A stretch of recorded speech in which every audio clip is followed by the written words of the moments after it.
Good evening, class. It is 7:35. Let's go ahead and get started. If I can have Michelle, Nikki, Nina, and Tanya on camera with me.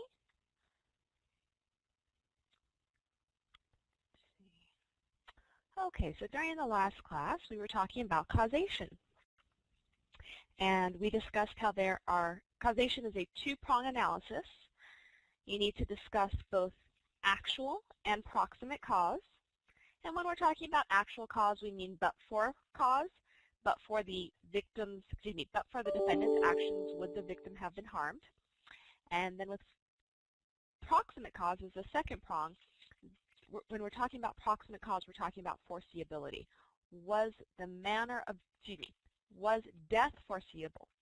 The manner in which the death occurred does not have to be foreseeable. However, the death, or if it's the harm, must be foreseeable if you're not talking about death.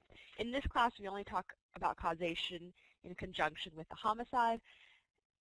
This week, That'll hold true for the class, for the baby bar, and for the bar exam, but out in the real world, you may have a different type of harm that you need to talk about causation with as well.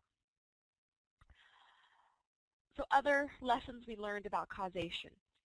The defendant need not be the sole and exclusive cause of the harm, as long as they are a significant factor in it.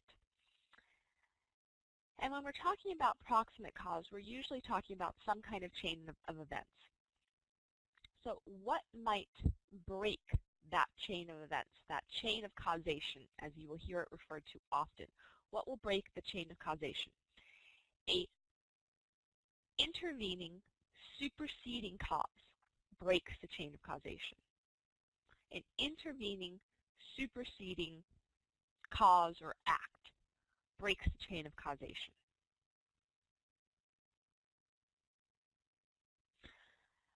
One thing that does not break the chain of causation is medical negligence.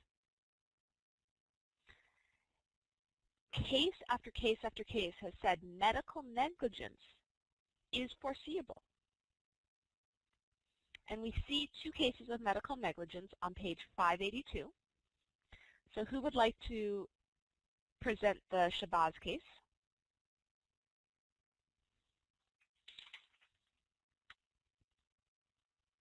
Nina, go ahead. You know, I always have the same people volunteering. This is part of your participation grade, and I am going to start not taking volunteers and actually going with people I call on. But for now, go ahead, Nina. Okay, so this is the case of State versus Shabazz, and that's on page 582. Facts of the case: the defendant allegedly stabbed the victim in the abdomen, lung, and liver. The victim was taken to the hospital, underwent surgery. Then after surgery, he went into the recovery phase. He was placed in a regular hospital bed where he later died following the following morning, having bled out from the liver surgery. The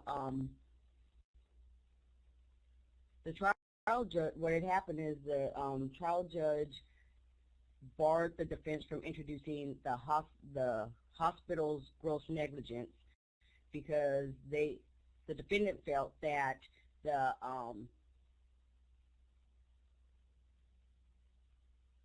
wait a minute.